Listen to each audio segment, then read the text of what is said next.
How do we implement intergenerational equity?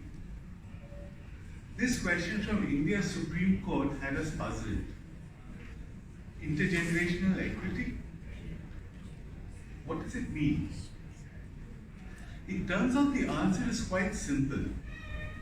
In order to implement intergenerational equity, future generations must inherit at least as much as we inherited. Suppose we inherit a valuable necklace. We can keep the necklace as it is, and our children will inherit it. But we must protect it from theft, which is an expense, and the jewelry produces no income. So we may decide, let's sell the jewelry and buy a piece of land. As long as we keep the land properly, we can use the income. Our child will inherit the land, and they can get the income in turn, and it can pass through. Now, in India, minerals are owned by states as a trustee on behalf of the people and especially future generations. Minerals are a shared inheritance. So the question is, will Goan children inherit the mineral wealth that we did? Let's find out.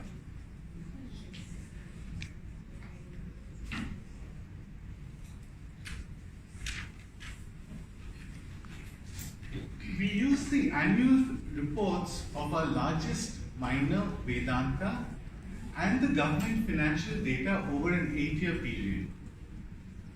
We found that for every $170 worth of minerals extracted, the total cost of extraction plus a normal profit for the miner was 70. So the minerals were worth 100 to us. So, question for you. If the minerals were worth 100, how much do you think we should have got? 100. 100, right? It's obvious. Zero loss is our goal. Now it turns out that the government of Goa got just 5. We lost 95. And even the 5 that we received, we treated as income and spent.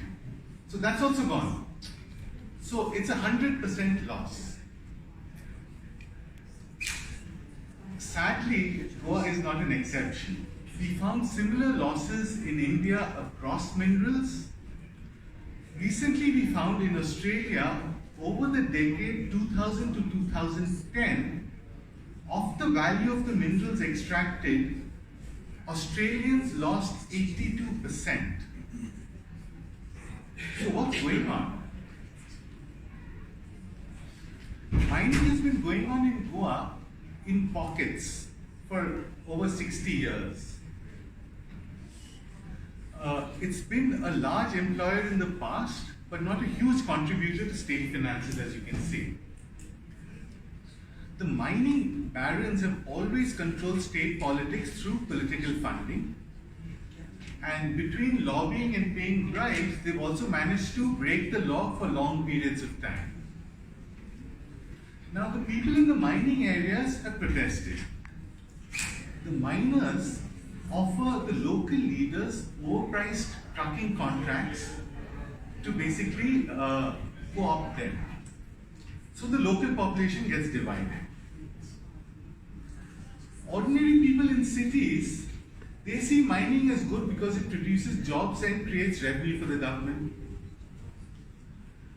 They also benefit from the spin-off economic benefits of mining. But what they don't see is that their wealth is being stolen and used to give them lollipops for their votes.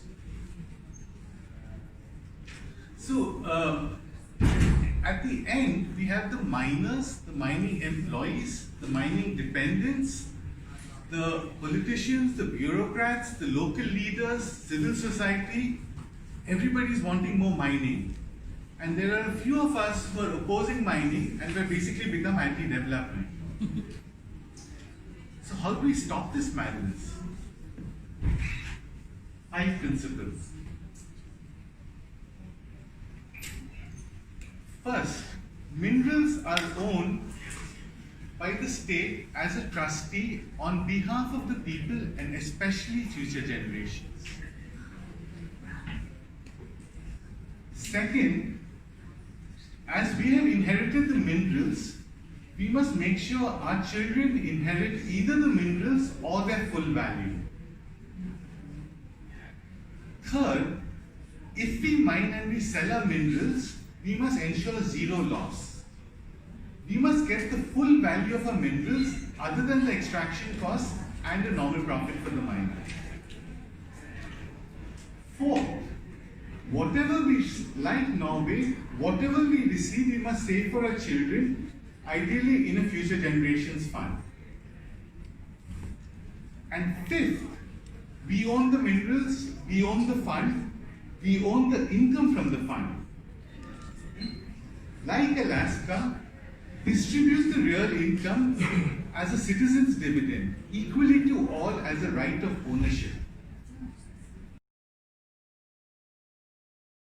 Zero loss Norway and Alaska. The citizen's dividend is the key. It connects the people to the fund created from their minerals. Politicians and miners will then be under continuous scrutiny from the entire population. And there just will be no easy money available in the system after that.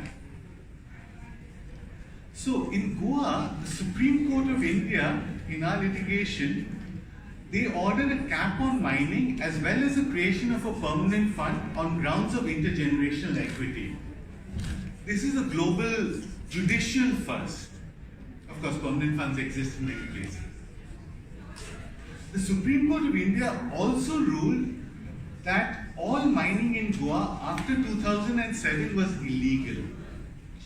Mining stopped 5 years later.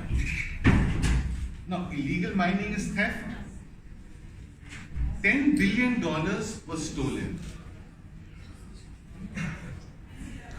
So, in 2017, Goa's elections came up, and we created a very simple manifesto, which I'll show you later, which we asked all political parties and candidates to support. We got support from a miner, a leader of the mining affected, a leader of the mining dependent. We also got support from the Archbishop of Goa. Now, the two leading political parties were clearly in bed with the miners. But we hope that a challenger anti-corruption party, the Aam Aadmi Party, maybe if you all know, we hope that they would take up these principles. But the anti-corruption party, they promised to stop mining corruption. But unfortunately, they saw the mining money as a huge bonanza to give subsidies and win votes. They simply refused to see that mining was the sale of the mineral wealth. Right. International accounting standards treats royalty as revenue and does not require the government to disclose the losses. So what happens is, more mining means more revenue. If on the other hand, governments had to treat minerals as well and mining as the sale, then more mining would mean larger losses, royalties would have to be saved, no more easy money in the system. That's when we realized that this was a root cause of the problem. We started a global campaign to change the international accounting standards around the world. But we also made a conscious decision to completely stop calling royalty as revenue, tax, income, or earnings. Each time we call royalty as revenue, we are fooling ourselves and we are collaborating in the theft of our children's wealth. Please, we must all shatter this illusion that royalty is revenue. We are simply selling our mineral wealth. Mining is still stopped in Goa. We are trying to recover $10 billion. The miners are trying to are pressurizing their politician friends to get them off the hook. India's national mineral policy is currently under review. We formed a coalition and we frame minerals as a shared inheritance, enormous wealth that needs to be defended against theft. So this requires zero loss as a legal objective, a high security mineral supply chain control system, fit and proper person tests, as well as radical transparency. So far, three key ministries in India, Finance, Mines and Environment, have agreed that minerals are a shared inheritance. Initial conversations have also begun with Guyana and in the UK. So to conclude, minerals are a shared inheritance, enormous wealth. It is our duty to defend it against thieves and to ensure that we save it for future generations. If we succeed, we may consume the fruits of our inheritance. Any loss is a loss to all of us and all future generations. Please join us in demanding the future we need.